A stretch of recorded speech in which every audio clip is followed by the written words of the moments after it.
You're listening to No Early GGs.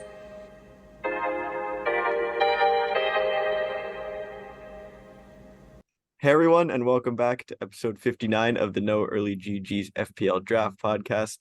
I'm once again joined by Noah, who did the episode with his dad last week. How was that?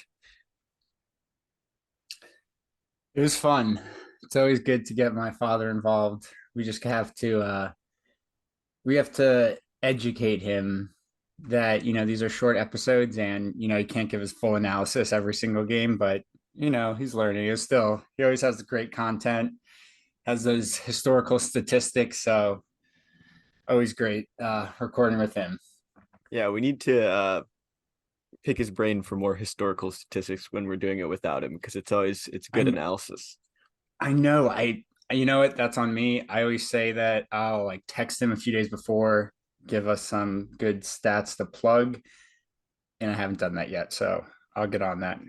I like that idea. All right, so before we jump in, we're gonna review our how our teams did in the league that we're in together. But I wanted to ask, how was your week in the other league with your dad? That I think actually, I appreciate you asking because my game came down to the last matchup, Burnley Forest, and Ah, I was down by 1 point, and I just had Matt Turner left.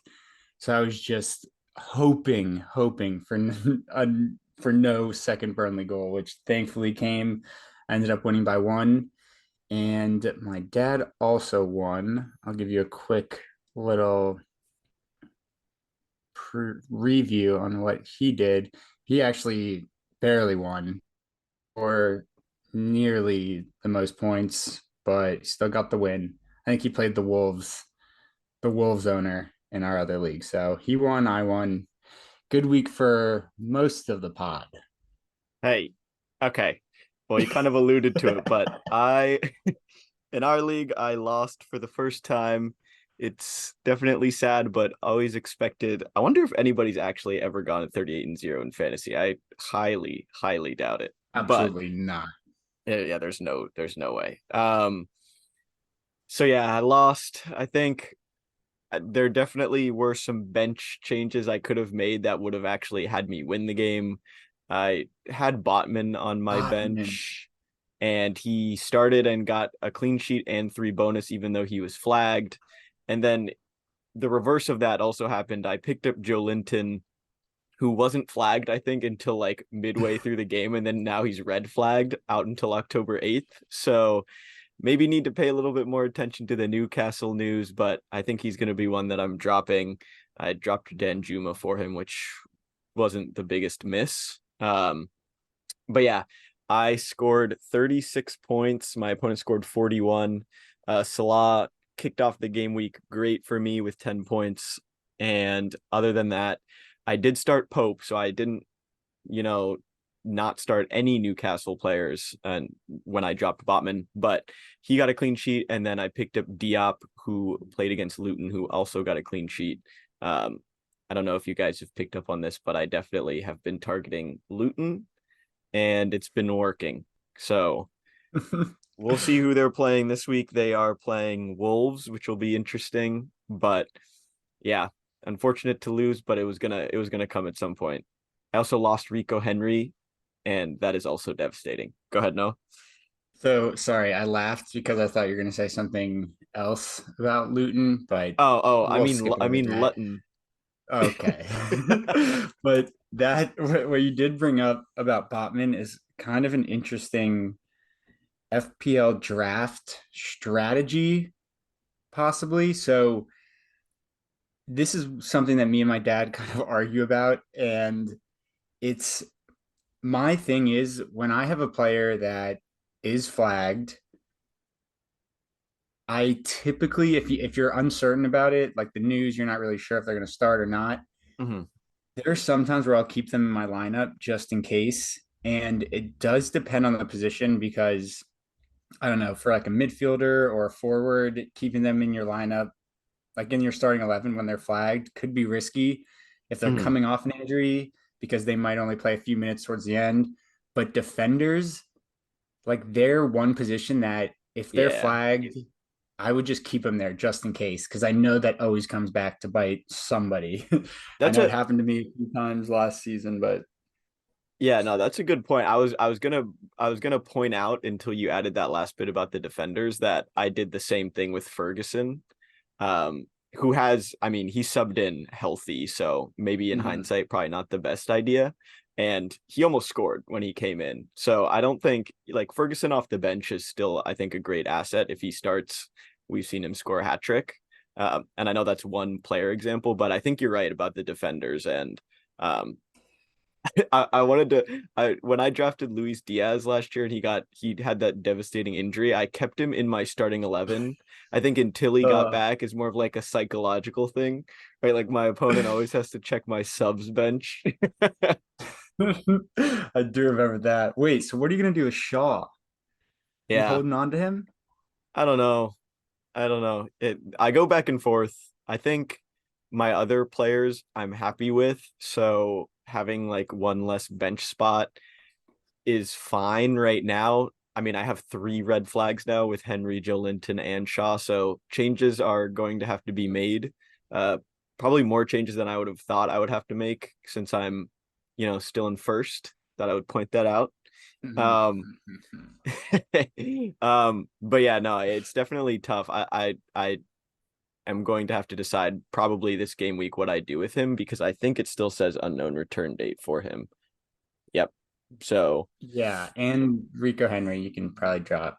yeah, yeah. But okay, we're going into my team now. Sorry, I didn't want to cut you off, but I just opened my team for the first time today. Actually, I think I even opened it earlier today, but I'm looking in Bernardo Yep. after coming off a 13-point game week last week, goal, assist, 3 bonus. He's now red flagged, Yep. an unknown return date. Did he get injured yesterday? I What the heck? think he did. Yes, Oh I my believe gosh, that so. just threw me off of everything. But okay, I'll try to power through. So are you gonna drop Bernardo? Sorry, I Yeah, didn't mean I'm to cut you good. off. You're good.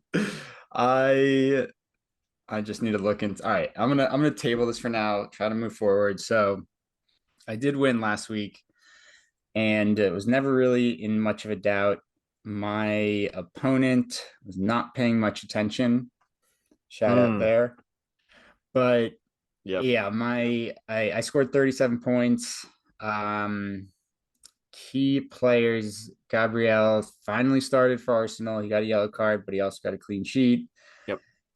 Bernardo, 13 points. Ward Prowse, another goal. Always great to see. And honestly, that's all I needed to win. Actually, Lyle Foster on Burnley had an assist and a red card. Yeah. So ended up with 2 points, but he'll be out for me next week.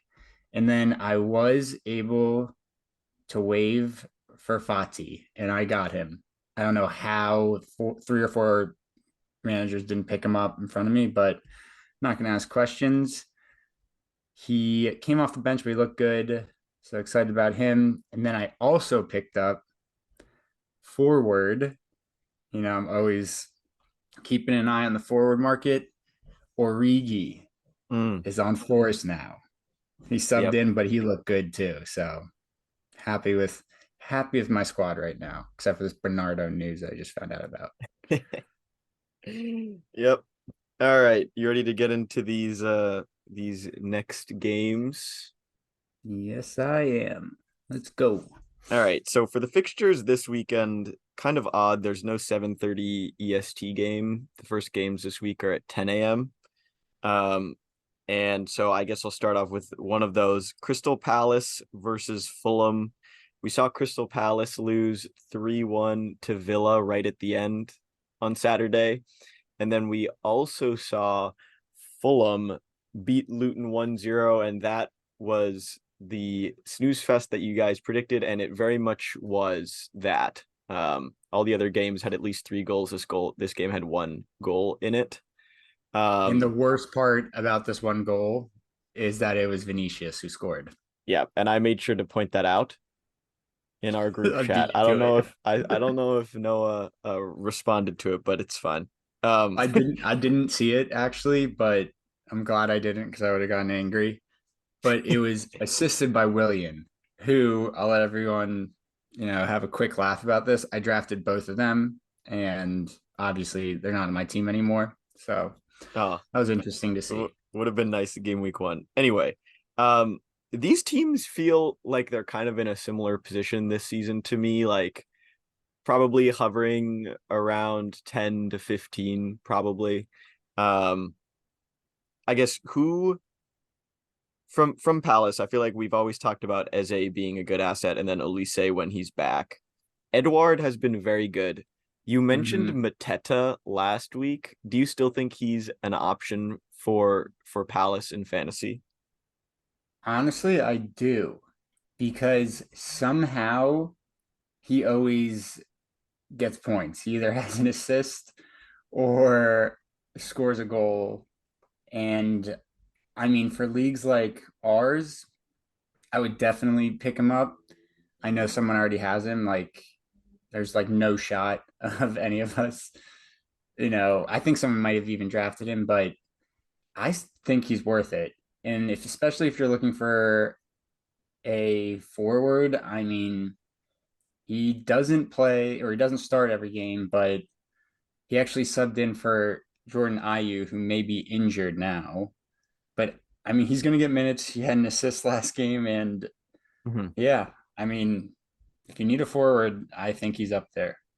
Yeah, who do you see really winning this game? Like I said, they seem very similar positions strength wise to me. Um, and I I would. guess go ahead. No, finish up. I was gonna say, like, I have Diop right now. I don't know if I'm gonna keep him. Like, Palace isn't the hardest fixture, but I could also see them scoring on Fulham, who aren't aren't the strongest themselves. So I wanted to get your take on like where you think the balance is in this game. I think I'm going with Palace in this game. They, aside from last week, they've actually surprised me. And I think Villa's good, so I wasn't too shocked when I saw them lose. But against Fulham, I'm still pretty down on Fulham. If Vinicius is, your one goal scorer, I think you have a lot of problems there. So I'm going with Palace in this matchup. If we're talking about Palace attackers, Eze, Edouard, Ayew, probably the sure starters. Mateta, as Noah was just saying, if you think he can make an impact off the bench. What about the Palace defenders? I think I would prefer to start them over the Fulham players this week. Yeah, but I haven't even looked. I haven't even glanced towards a Palace defender. I think there are still better defenses out there. I mean, matchup wise, though, I do see what you're saying, but I don't think I would sacrifice a defender unless you're, looking to transfer someone out. I wouldn't even look at a Palace defender, but decent matchup. All right. All right. I think we might disagree on that. I like Mitchell and You like your Palace Guahin. defenders. Yeah. I know. All right. We've spent way too long on this one game. Let's move on to Luton versus Wolves. I think Wolves looked really good, or Liverpool looked really bad in that game on Saturday morning.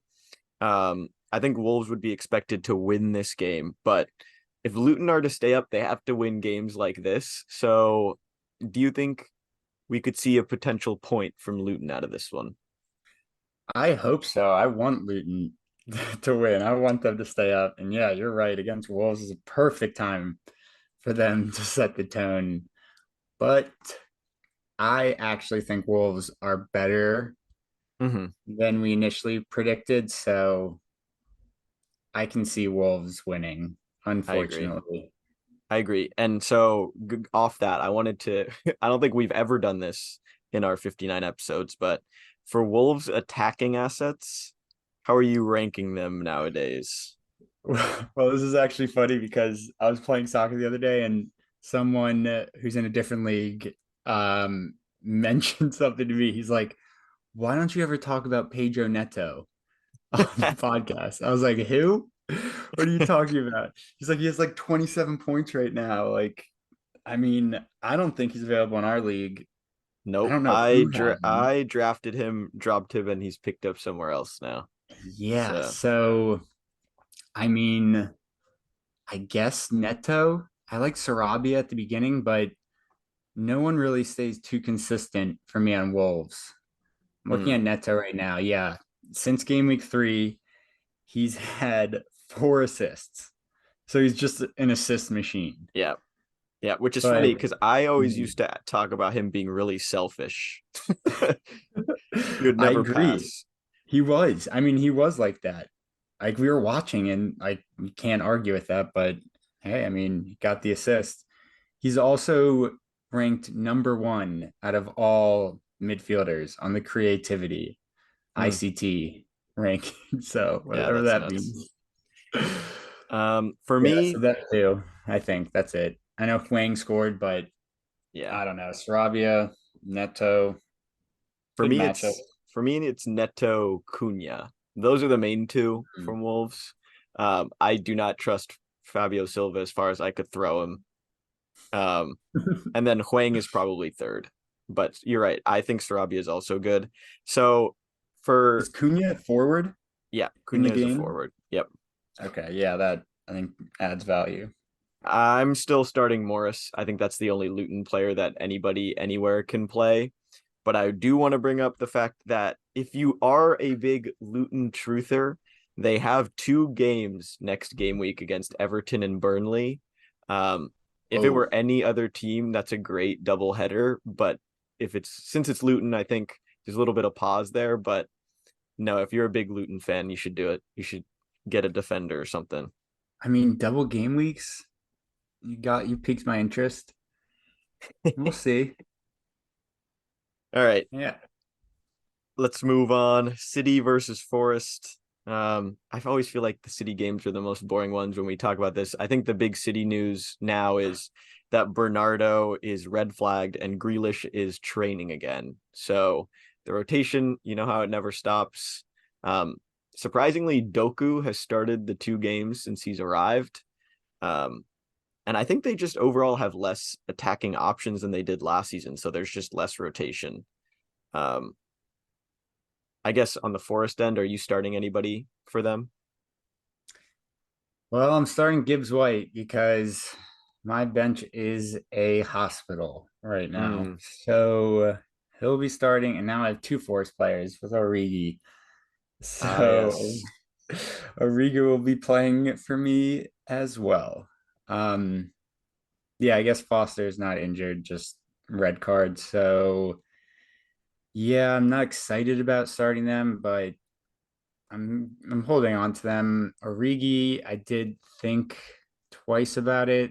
I don't like his matchup, but again, forward market, so holding on to him. Gibbs White's been very average this season.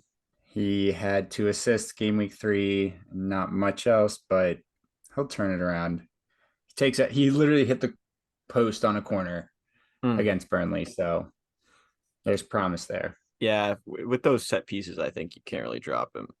Oh Um, wait, also another news. John who? Stones is now 50% and he has that orange flag. Ah, He's honestly been going every week. He's been red, yellow, orange, back to red. So I don't know, but holding on to him, eventually he'll pay off, I hope. yeah. I wanted to bring up Callum Hudson-Odoi. Ooh, Him and Alanga started on the wings for Forest against Burnley, and Hudson-Odoi scored. Obviously, City's not a preferred fixture, but is he piquing your interest at all? He's yes. also would be starting on Chelsea right now. Yeah, he'd be their best player behind Sterling. All right. We'll get into that. I know we will. Oh, I'm excited. But I would like, I think Hudson Odoi is great. I'm not targeting him in our league because, I have too many Forest players already. Mhm. But other league, I'm not going to comment on it. Yeah, I'm actually hoping to pick him up. We'll see how that ends up. But yeah, I think, always love when a player gets transferred in, scores in their first appearance. So in their debut, it's always good to see. And I think it sets another great tone. So definitely high on him. All right. We have Brentford Everton next. So we already talked about how Rico Henry's now injured. Mads Rorslev came in for him. I believe that's his name. Mm. And Hickey went to left back. Do we still trust Brentford defenders, especially with Rico Henry out? I mean, I feel like his impact is pretty understated, but he's very important for them, both defensively and offensively. So are Brentford assets impacted at all by his absence to you?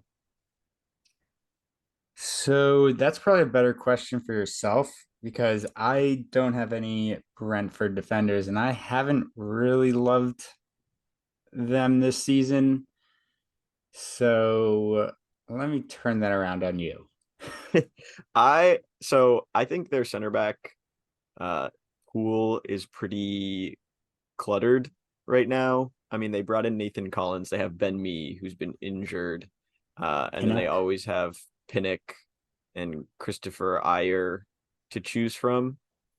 I think Hickey's probably their best defensive asset now that Rico Henry's injured. Yeah, but And they've also let up goals in every single game yeah, except so for against Fulham. yeah, and that's part of the question. I mean, this game is against Everton, probably one of the Okay. best fixtures. So with him out, I think I would still play Brentford players for this just to see.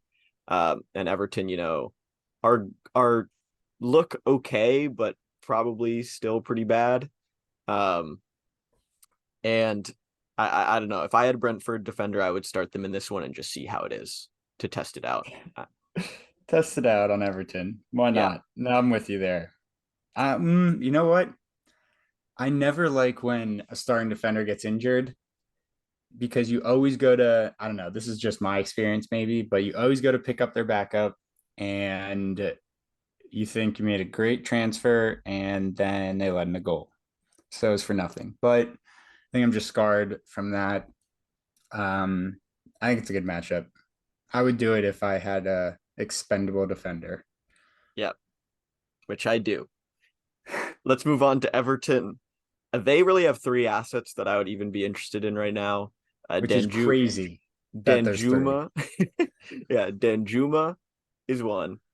Uh, Beto is probably number one, but I don't think I'm dropping any of my forwards for him. And then the third one's actually Decore, who has been playing pretty high Interesting. up and scored 2 games ago. I mean, it's still Everton, so I think my expectations are tampered, but if I needed either another forward or like a fifth midfielder, I think you could do worse than them. Anything else Yeah. for this game? No, nothing else. I'm still thinking about your Decore pick, but All I'll right. comment on that later. All right. Next we have Burnley versus Man U. So we just saw Man U lose to Bayern 4-3 in the Champions League today.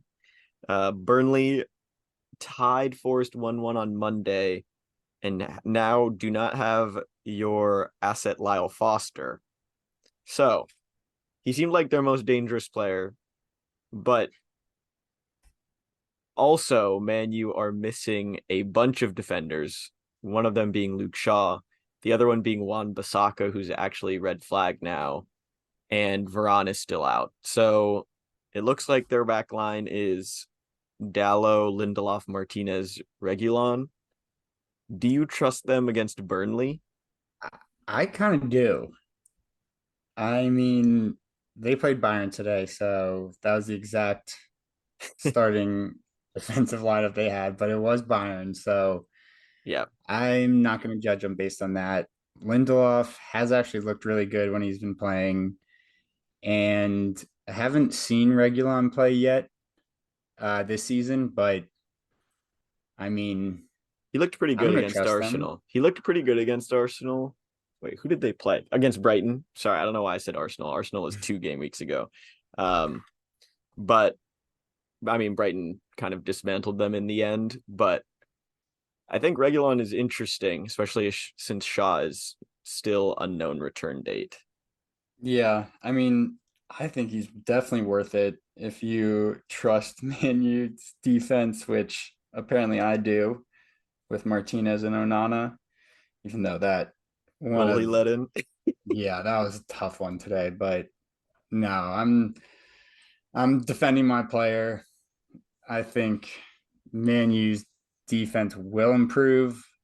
Like I always say, they'll go on a run eventually. So I'm gonna stock up on those Man U players. Hmm. All right. That was me last year.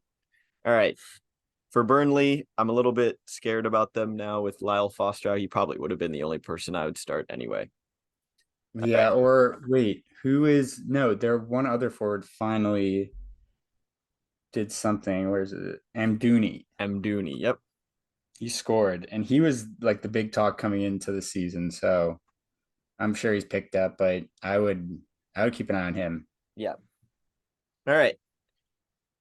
Arsenal Spurs, the big game of the week, London Derby. I'm just very interested. I feel like a lot of players from both these teams are picked up now. Like we've talked about Udogi for a while. Um, Obviously, Arsenal assets pretty much picked up. Who do you think wins this game? Yeah, this is tough. I think this is going to be a good battle.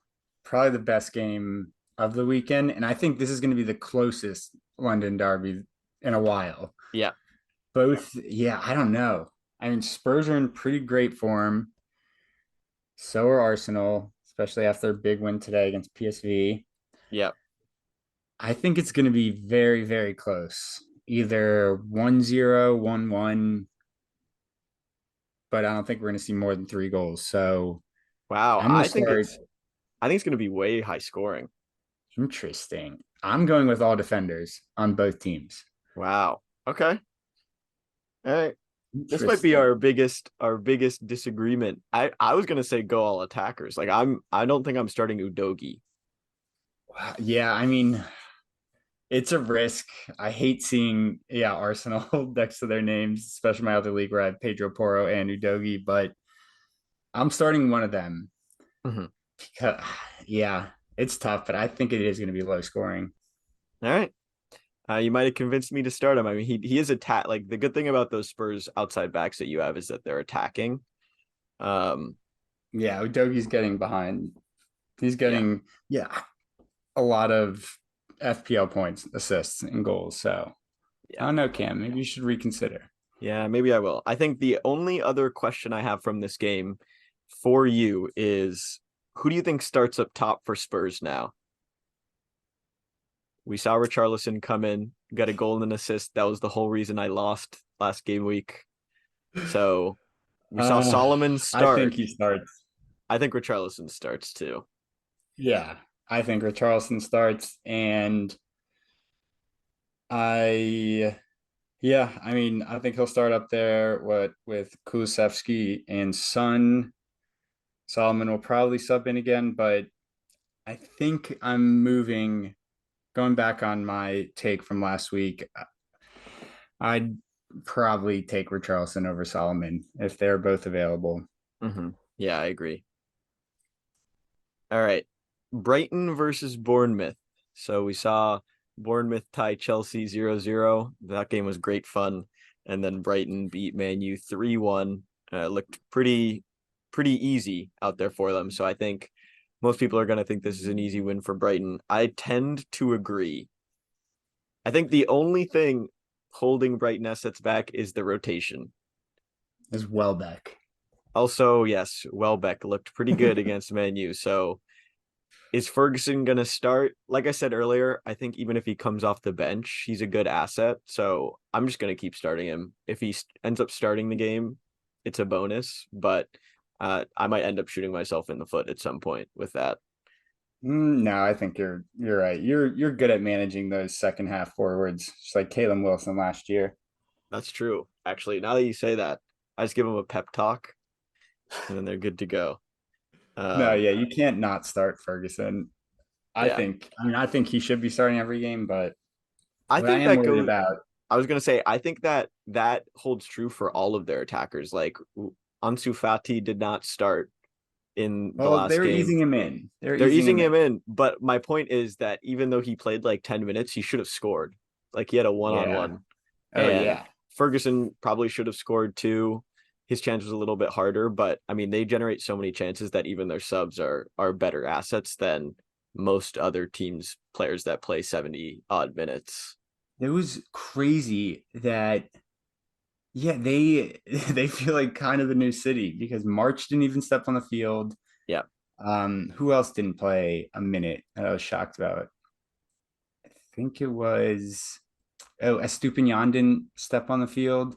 Yeah, I And they think I still think he was crushed. just tired. He had like come back from the World Cup qualifiers or whatever or international games he was playing pretty late, I believe.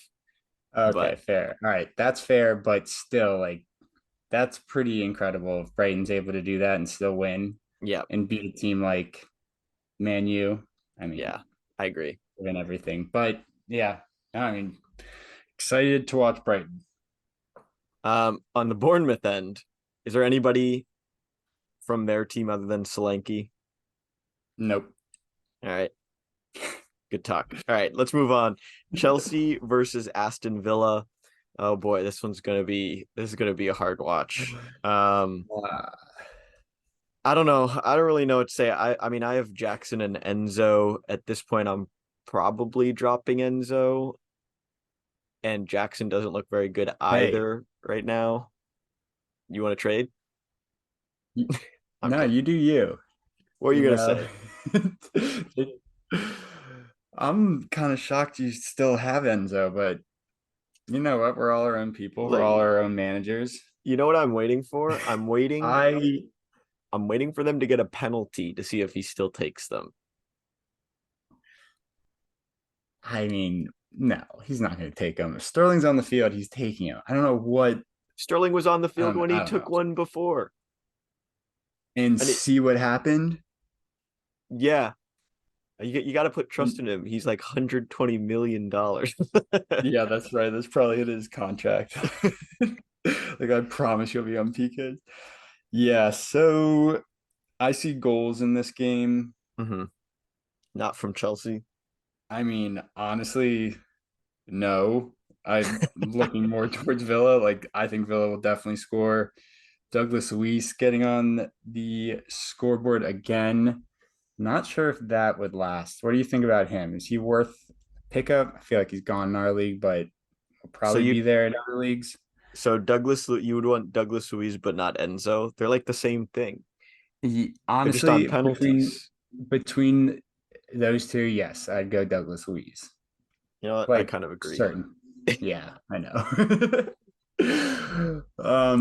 But yeah, you think Chelsea will come up with a brand new lineup? I mean, they can. They could probably start 11 new Yeah. players that we've never even heard of. Yeah, I don't know. I'm waiting I for mean, to see like it's hard to pick up their assets at this point and say like yeah, they're going to start other than probably Sterling and Jackson at this point, but um and Enzo, and Cole but Palmer. well, that's the thing. We don't know. I was going to say like Mudryk started, but I don't think I would recommend picking him up. Like Cole Palmer has been coming in as a sub, and I think every single game since he transferred in. I think he even played that one game where he got transferred in that morning and then he played later that afternoon, which There's I no don't know, way. makes zero sense for me. I'm maybe exaggerating a little bit, but I'm just trying to make a point. I don't know what like Maduiki, I think is so much better than him. I think Mudrik is so much better than him. Everyone keeps saying just wait and see Cole Palmer. You know, we can wait. I don't know how long we're going to be able to wait because I have no clue. They don't play the same position though. We're not even Yeah, but we debating F we're not even debating FPL at this point. they just get me so heated. For Villa, we saw Zaniolo start his first game, but he came off around the 60th minute for Leon Bailey. So I see a lot of rotation between them, and I'm a little bit apprehensive about picking him up, but Villa's attack is pretty good. So any piece of that you can get is probably good next to Diaby and Watkins and McGinn. McGinn. Do you think he's worth it? Yes. Really? Would you rather have Douglas Luiz or McGinn? I think Douglas Luiz. Yeah, I actually agree because of the penalties and the other set pieces, but McGinn is also on set pieces. I believe they like alternate the corners on I either think, side. yeah, McGinn's a lefty, I'm pretty sure. Yeah. So yeah, and he's playing that like outside, like that right wing kind of position. Yeah. So interesting, but I think I'd still go Douglas Luiz. All right. Yeah, I agree. All right. Two more games.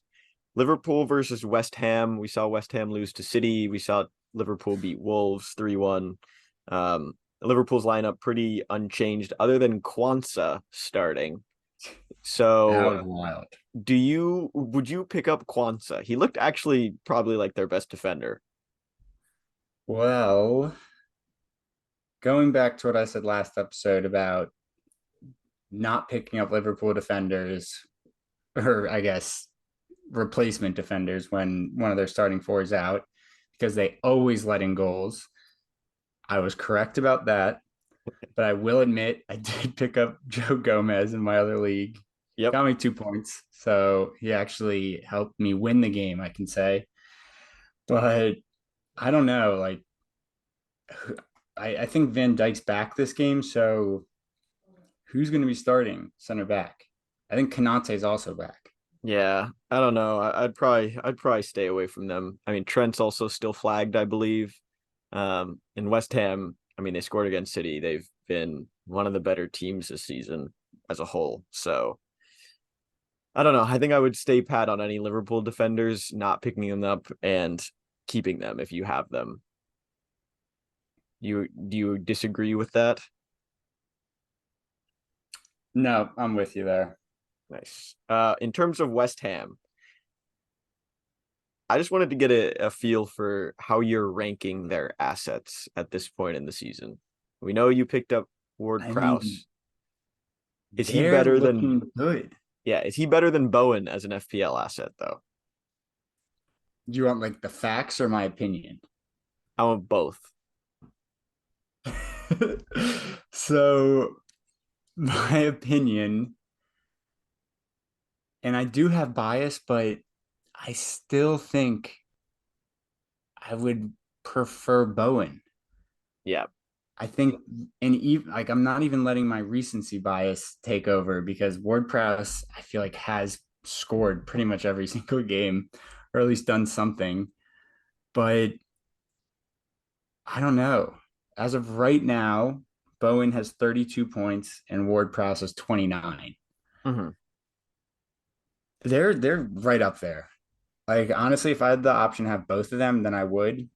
And I'm taking West Ham out of that, you know, not a great team bucket that I had them in all last season Yeah. because they're looking good. And I mean, they're scoring goals. So I Yeah. would I would start all West Ham players this matchup.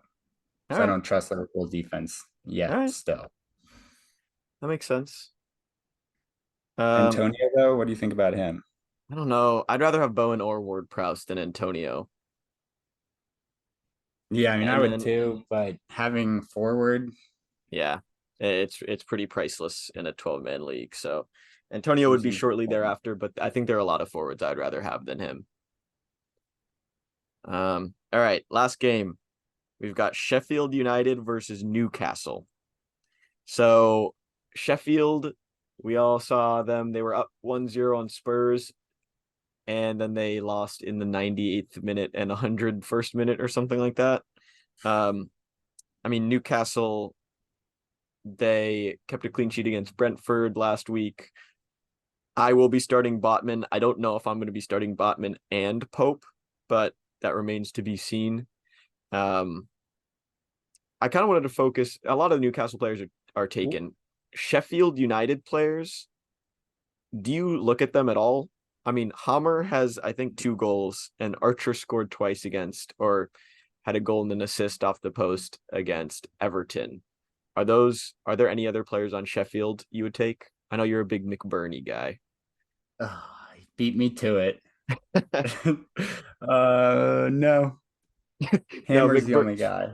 Hammer. So you have been considering. I don't even know how to pronounce the name. Hammer. No, no, I mean it's probably Hammer, but I just see Hammer just pop up, one of the top free agents in our league. So I no, I was answering your question that do I see him, and I see him, but I never have any interest, like Yeah, zero whatsoever, in picking him up. And also, Cam, what are you talking about? How are you not going to start Botman and Pope against Sheffield? because then you're running the risk of losing two clean sheets in one. Yeah, okay. So let me ask you this then. The entire season, are you not going to start either of them? I mean, are you not going to start one of them every game? Yeah, potentially. I mean, this is the best time to do it. They're playing Sheffield. Yeah, that's true. You got a point there. But Well, you know what? could, I do have a lot of Man U players, so maybe you yeah. can wet my line with a trade offer. We could Martinez, hey, Martinez finally is in positive FPL points. He got an uh assist. so I should trade Botman for him. I mean, I have Onana too, so I don't know if I want Onana after the Bayern game. all right. Well, how about you take the night to think about it, and then All right. we'll talk. All right, I'll let you know. Anything else you wanted to cover in this week's games? Isak didn't play last week, which was fine, He started in the but Champions League. yeah, he started in the Champions League, didn't do much, but I think he's ready to score again, so he'll be Yeah. back. Yep. All right. I think that's going to do it for episode 59 of the No Early GG's FPL Draft Podcast. Thanks everybody for listening. All right, so we're starting something new this episode. I'm sure all of you, if not most of you, remember back in 2012, Man City was a few points away. I think they had to win their last game against QPR to win the Premier League. They were down 2-1 to QPR in the 66th minute, ended up coming back and winning. Everyone remembers that game, one of the most iconic moments in EPL history. And because of that, no early GGs. You're listening to No Early GGs.